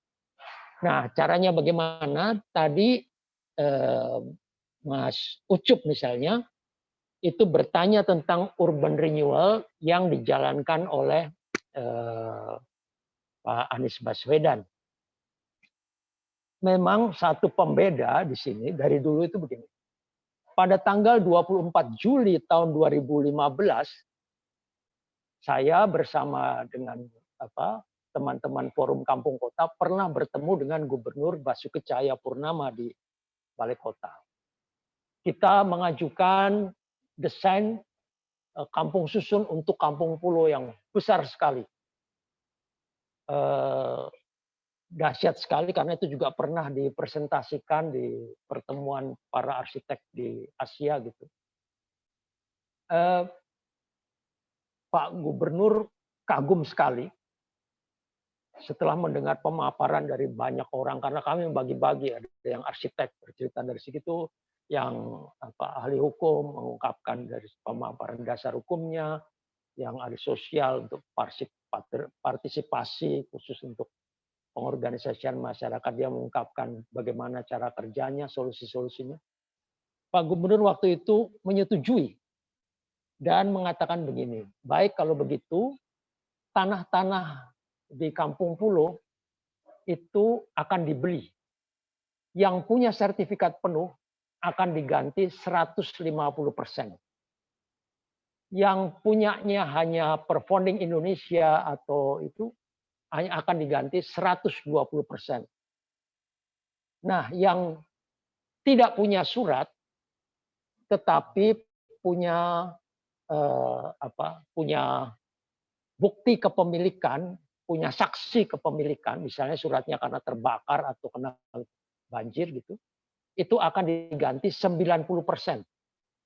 Lalu nanti akan dikonversi kalau di kampung susun sudah dibangun, dia mendapatkan yang tadinya itu akan 150%, 120%, 90%. Tetapi, nah ini problemnya. Tetapi problemnya adalah, oh ya, kalau yang tidak punya surat dan tidak punya bukti kepemilikan, ya dia dapat rusunawa seperti biasa, sewa. Nah, tetapi waktu itu setelah ada persetujuan kita rencana mau bangun, akhirnya juga tidak terwujud, lalu isu politik dikembangkan bahwa warga itu tidak kompak. Nah, sebetulnya yang tidak kompak itu ya perlu saya jelaskan ya. Di kampung pulau itu satu kampung yang unik sekali. Seluruh mayoritas beragama Islam, tapi di situ sangat heterogen kelompok-kelompoknya. Dan tidak dikuasai oleh satu partai politik pun. Padahal di situ ada PKS, ada Golkar, ada macam-macam di situ. Karena kepemimpinan dari Habib Soleh Asgaf. Ini seorang, jadi ada 5 habaib di situ. Di antaranya dulu adalah satu habaib yang tokoh dari FPI. Tapi sudah meninggal dia. Dan sebagainya. Tapi yang Habib Soleh ini yang paling berwibawa, justru dia yang paling sederhana. Karena maaf, kakinya agak cacat sehingga dia harus dipapah kalau berjalan kemana-mana. Dan dia itu justru yang datang itu lurah, camat, termasuk Kapolda, itu datang pada dia, bukan dia yang datang pada. Maka kewibawaan. Nah, dia yang membuat gerakan perlawanan penggusuran itu bersama kami waktu itu. Secara independen. Tidak dikooptasi oleh FPI. Nah, ternyata kelompok-kelompok yang menyetujui penggusuran itu justru, kan ini aneh sekali. Jadi kalau teman-teman sering terlalu percaya pada media, bahwa waktu itu media dikatakan kelompok seperti FPI berseteru dengan Pak Gubernur Ahok waktu itu. Memang ya kenyataannya begitu, termasuk penistaannya. Tapi untuk kasus penggusuran, ini banyak para ahli tata kota yang tidak melihat. Justru FPI itu digunakan oleh pihak pemerintah daerah untuk ikut menggusur. Nah, misalnya contoh sederhana. Waktu itu Kapoldanya adalah Pak Tito Karnavian. Itu untuk menaklukkan datang ke situ dengan persis waktu itu memberikan sapi dan 2-3 ekor sapi dan juga 5 ekor kambing kepada warga itu. Yang mengantar itu petinggi-petinggi FPI, Pak Tito. Nah ini waktu itu, zaman itu, hampir seluruh media itu tidak ada yang membela warga. Seluruh media-media, apalagi media-media besar, semua mendukung Pak Gubernur. Jadi luar biasa ketika itu. Nah ini untuk pengalaman. Maka kalau toh ada pembangunan, dia tidak setuju ada partisipasi. Oh ya, satu hal yang tidak disetujui oleh gubernur ketika itu adalah masalah partisipasi. Nah berbeda dengan ini karena alasannya ribet, lama dan sebagainya. Dan benar, kalau ada partisipasi warga, misalnya kan stakeholder itu selalu semua diajak. Entah warga, entah Pemprov DKI, entah para akademisi, dan sebagainya. Seperti di Thailand itu, ada namanya KODI.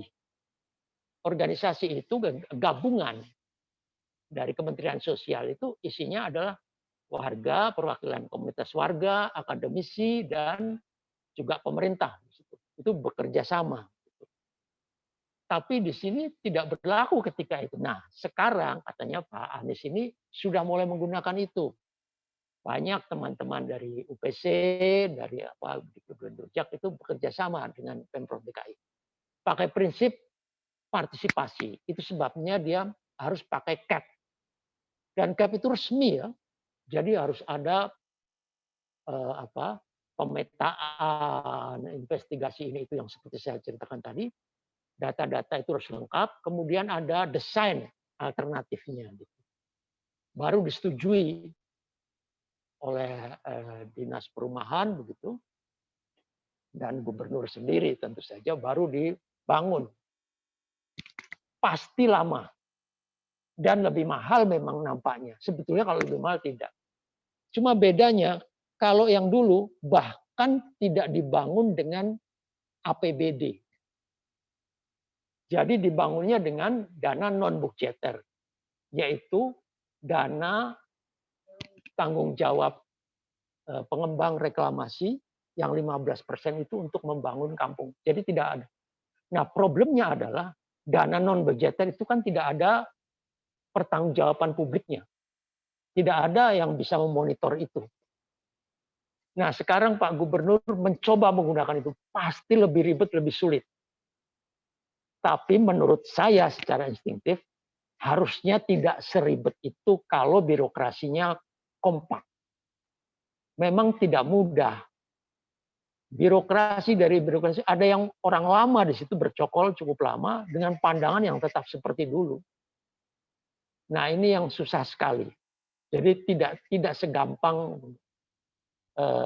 ini. Tapi kalau Pak Gubernurnya prinsip-prinsipnya sudah benar, cuma pelaksananya itu susah sekali. Apalagi jangan lupa pihak swasta, para pengembang itu berusaha masuk di segala lini.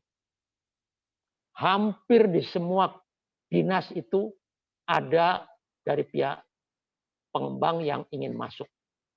Bukan ingin, ada yang sudah masuk. Bahkan tanpa sadar seperti mewakili.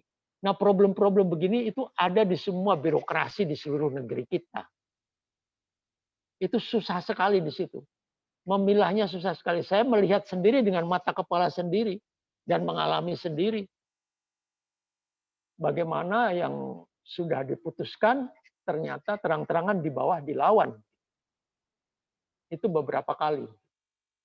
Nah tentu Pemprov DKI sekarang sudah membuat misalnya ada kelompok yang gugus tugas gitu untuk agraria begitu. Dengan teman-teman kita sendiri yang mengurus di situ. Nampaknya seperti sekarang kan Kampung Akuarium sudah berjalan, prosesnya sudah terbangun itu. Itu untuk contoh begitu. Nah dari segi itu kita ya setuju saja melihat itu. Tapi harus saya akui sangat tidak mudah bagi orang seperti saya yang menjadi pendamping, sekaligus juga saya warga yang digusur, untuk berkomunikasi dengan warga Bukit Duri yang tergusur dan Kampung Pulo. Sangat sulit, karena mereka kan menderita. Bahkan tempat shelter saja tidak dapat. Ada yang sakit.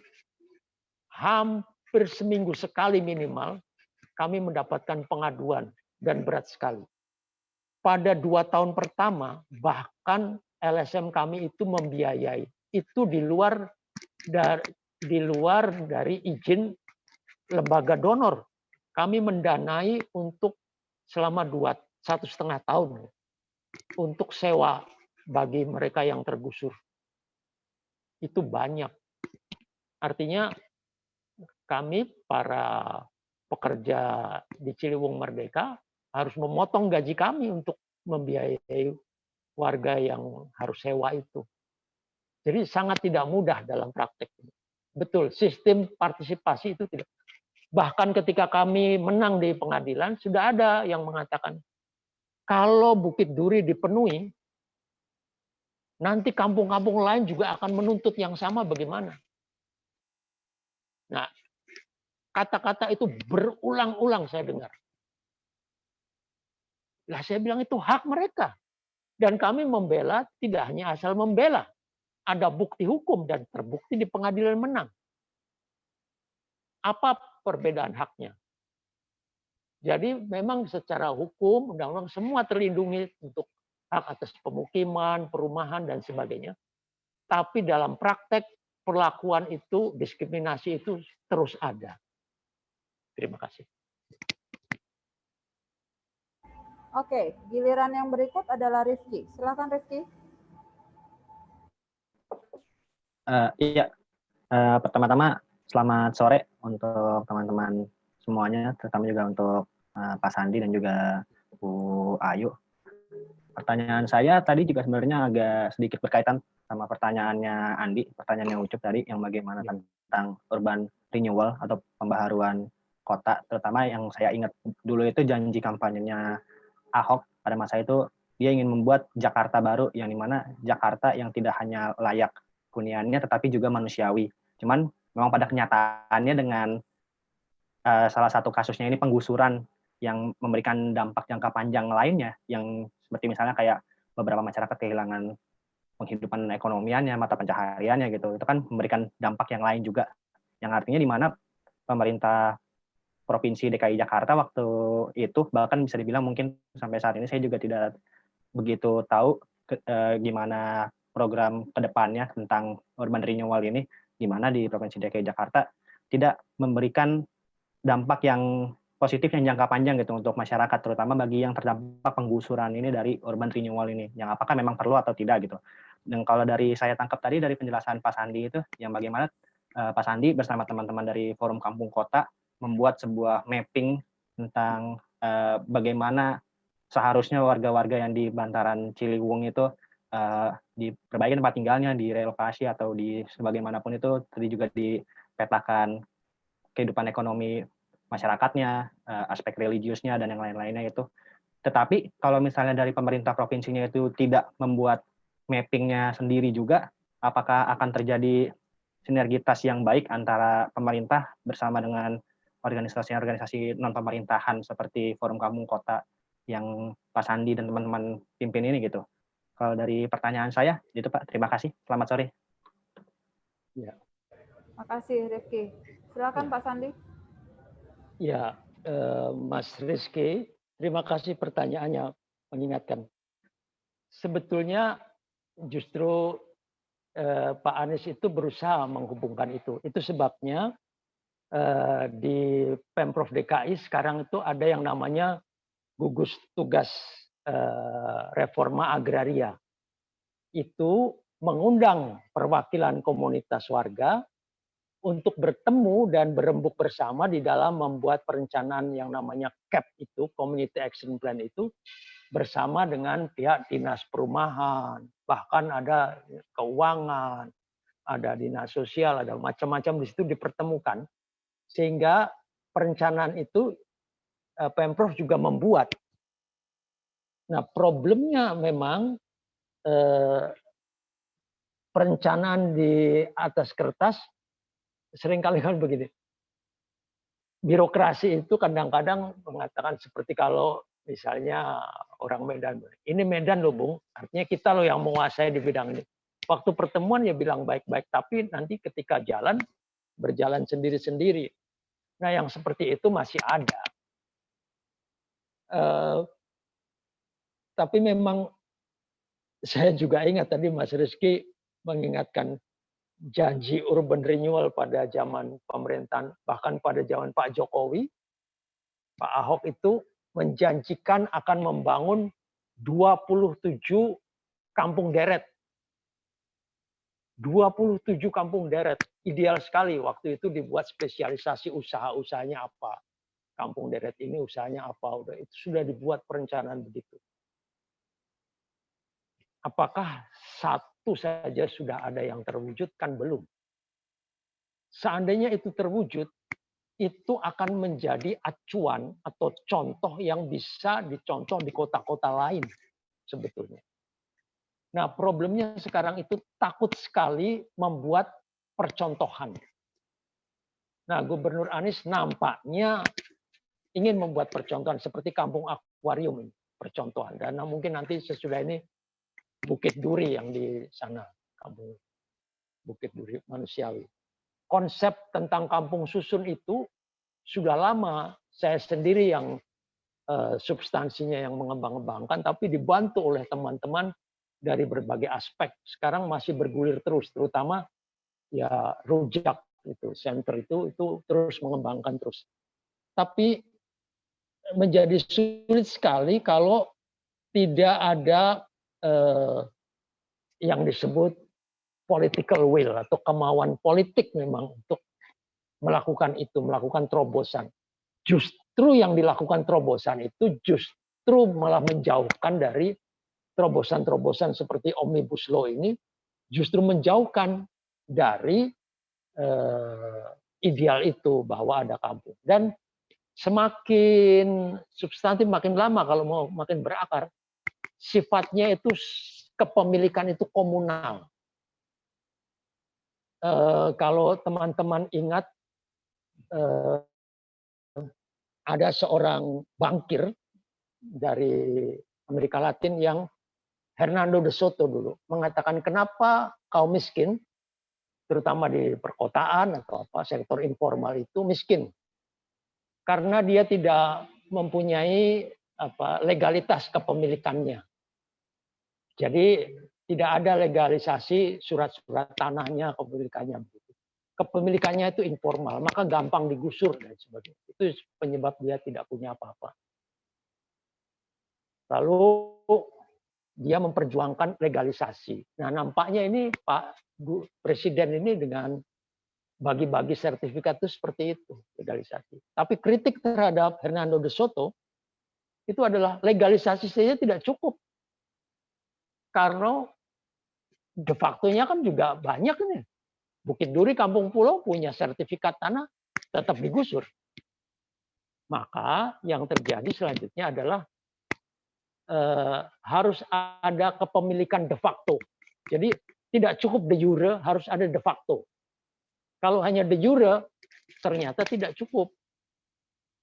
Maka dia harus ada kepemilikan de facto. Nah, kepemilikan de facto itu apa artinya? Ya itu tadi, harus ditetapkan di dalam undang-undang kepemilikan itu dan ada political will, ada kemauan politik yang melindunginya.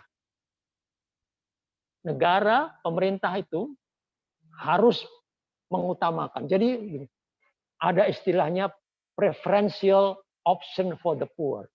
Jadi memilih mengutamakan kaum miskin. Jadi yang lemah itu diberi perhatian lebih.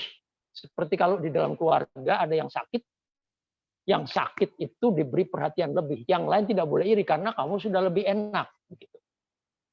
Tapi prinsip ini belum berjalan di negeri ini, Mas Rizky. Itu saja jawaban saya. Terima kasih. Baik, terima kasih Pak Sandiawan. Saya tadi lupa menyampaikan juga di forum ini, ada teman-teman juga mahasiswa program pertukaran mahasiswa ya, dari Undana, Universitas Nusa Cendana di Kupang. Tadi saya sudah persilahkan kalau ada yang mau komentar atau bertanya, bisa juga sekalian di sini. Di luar itu juga tadi ada juga mahasiswa dari Surabaya. Kalau ada teman-temannya juga silakan kalau mau bertanya atau berkomentar. Dan juga ini sekaligus saya mengundang yang lain, baik rekan-rekan mahasiswa maupun bukan mahasiswa. Kalau ada yang ingin bertanya atau berkomentar, mungkin satu orang lagi untuk direspon oleh Pak Sandiawan. Ada?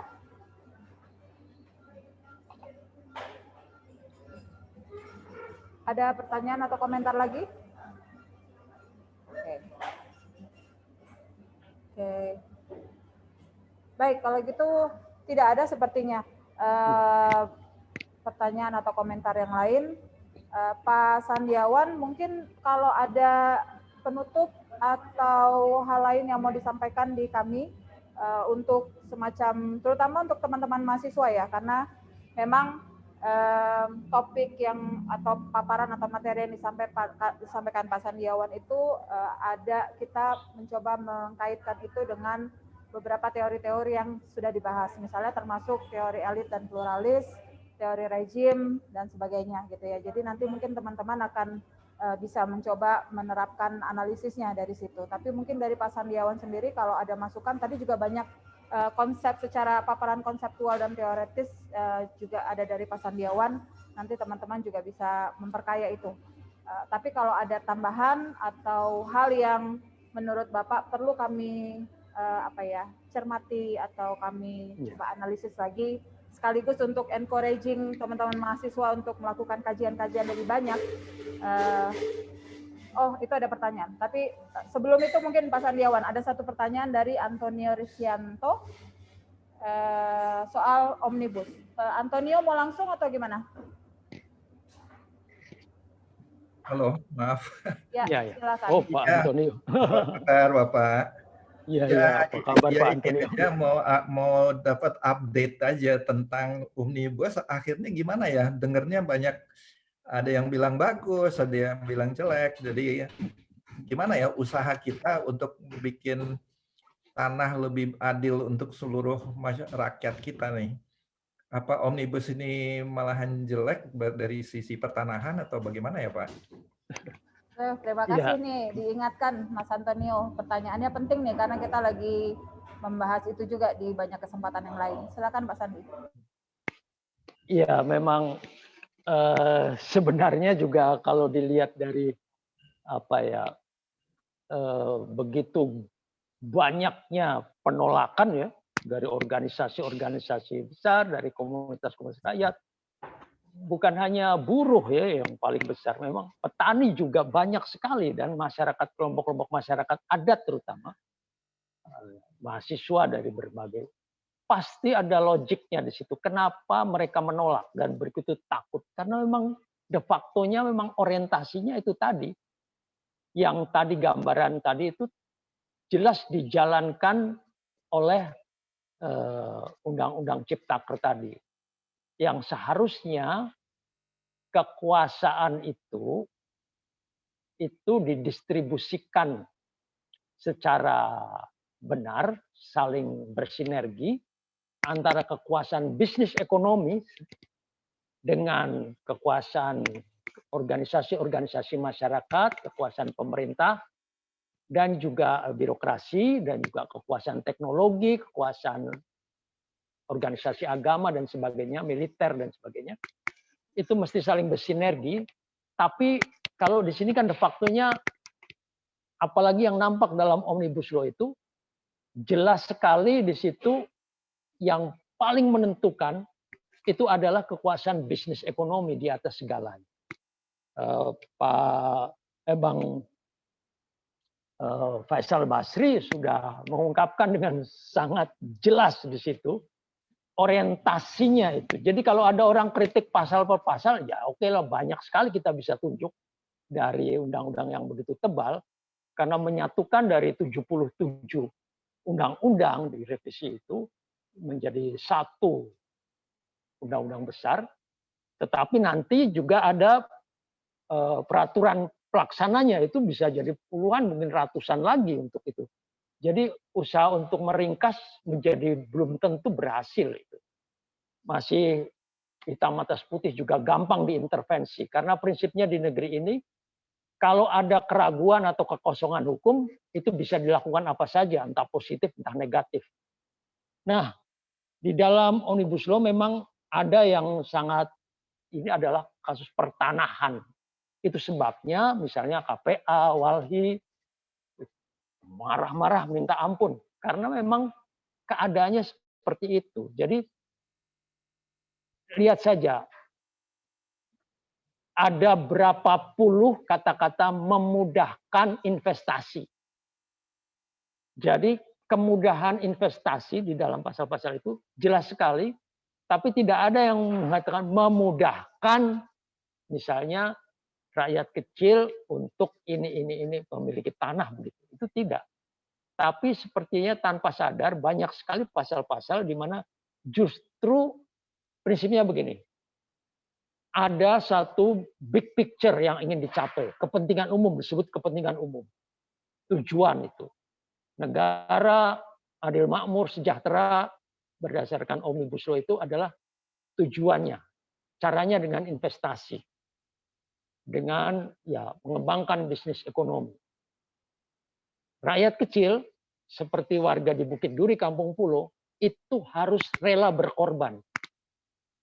Nah, rela berkorban ini karena dia satuan rakyat kecil, semua selalu akan dihimbau begitu. Juga di dalam Omnibus Law banyak sekali frasa-frasa yang mengungkapkan himbauan supaya rela berkorban untuk kepentingan umum demi the big picture.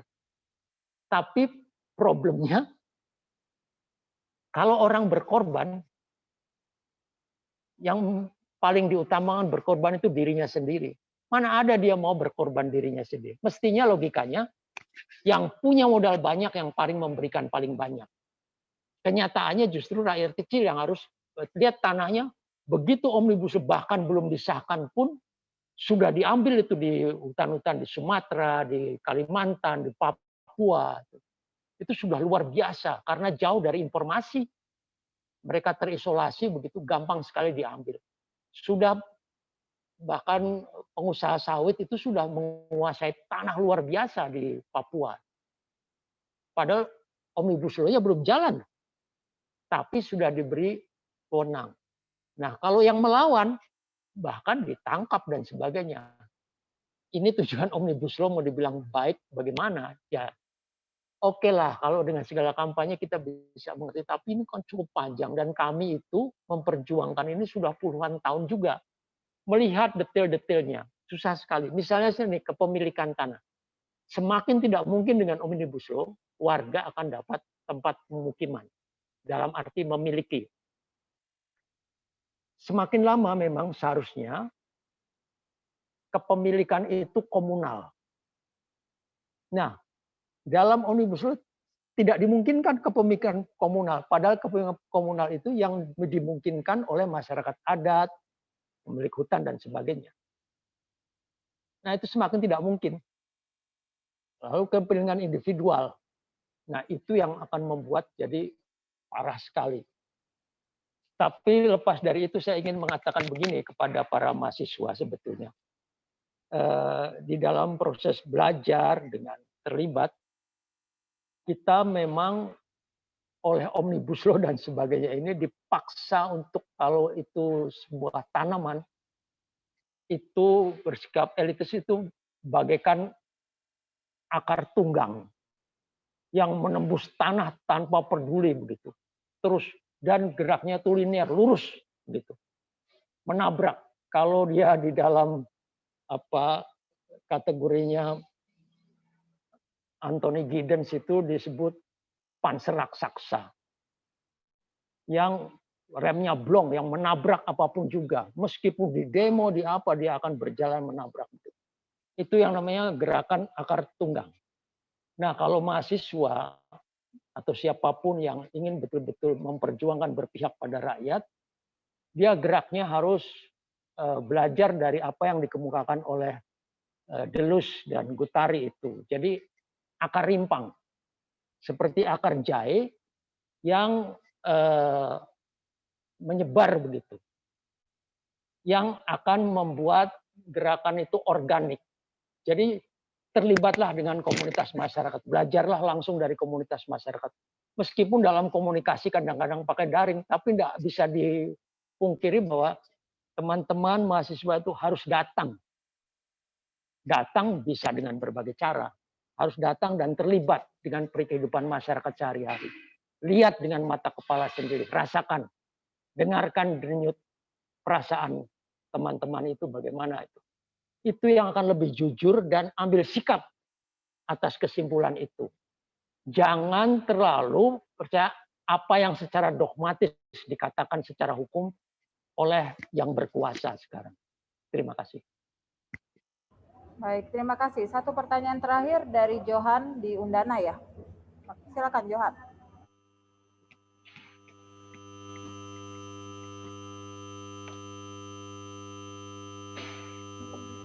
Johannes.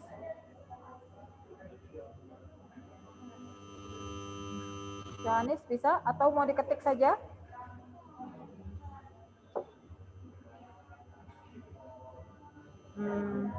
Oke, mungkin sambil Johannes kita tunggu, mau ketik aja kali ya Johannes ya.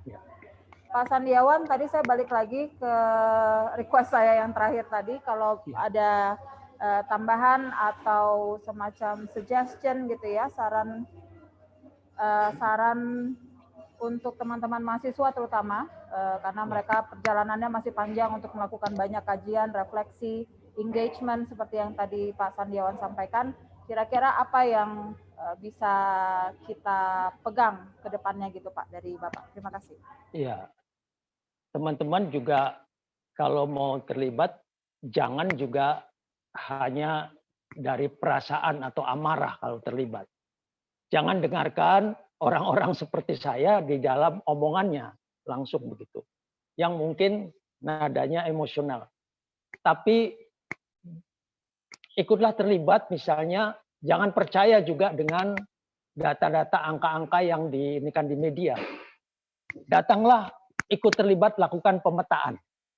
Kalau advokasi hanya datang mendampingi karena aduan warga, itu sama sekali tidak cukup.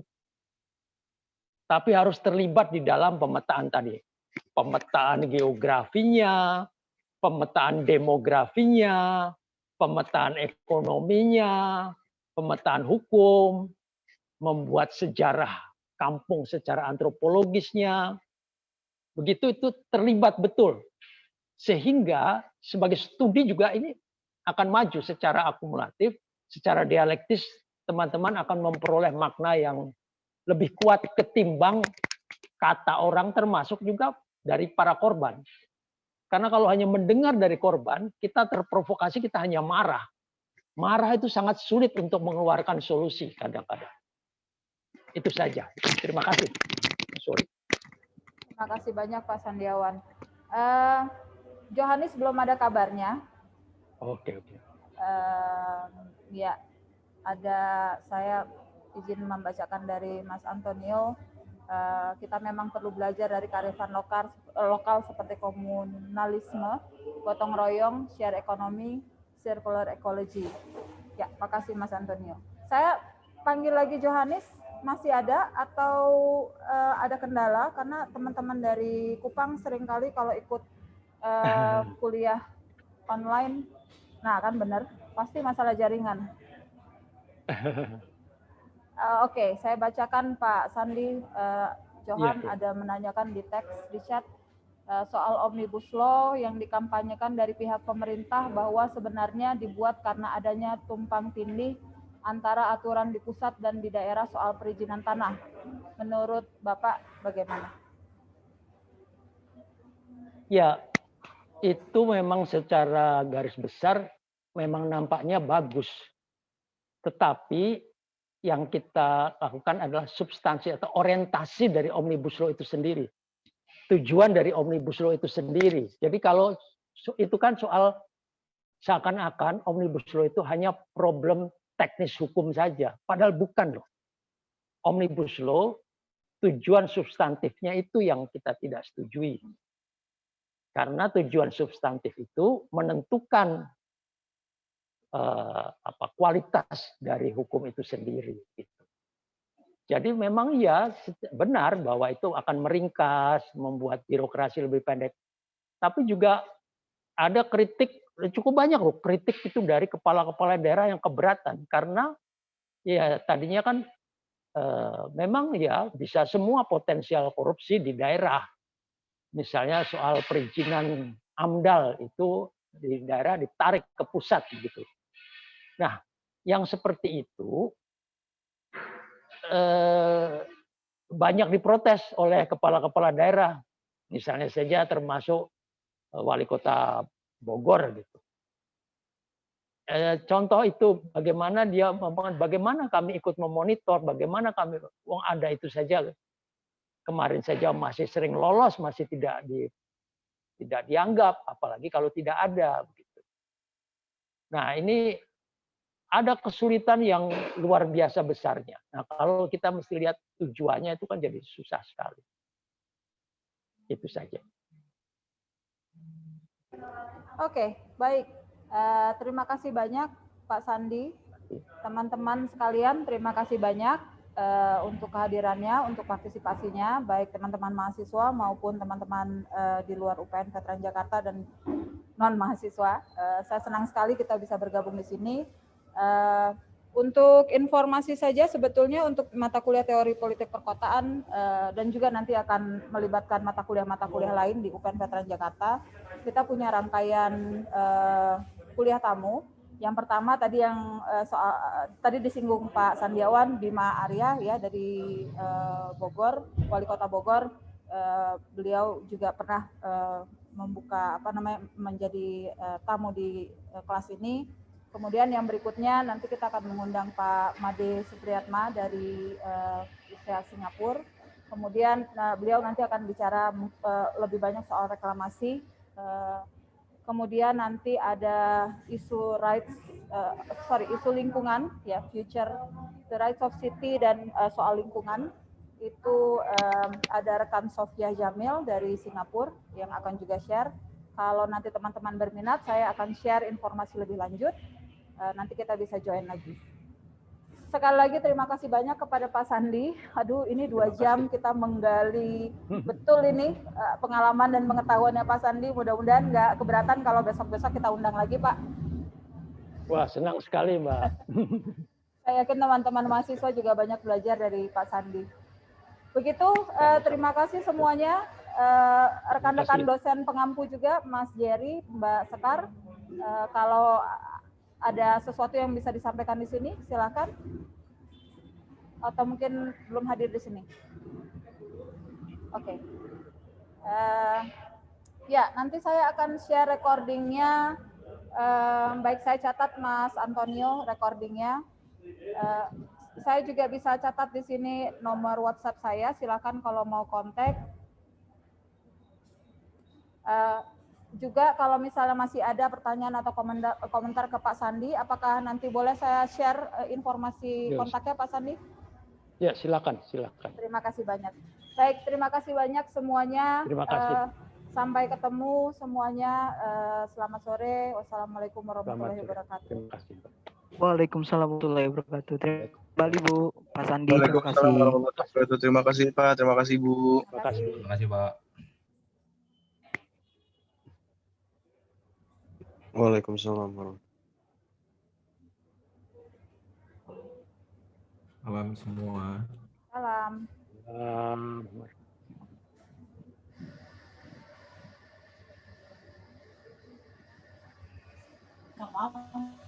Terima kasih Pak, terima kasih Bu. Terima kasih Mbak.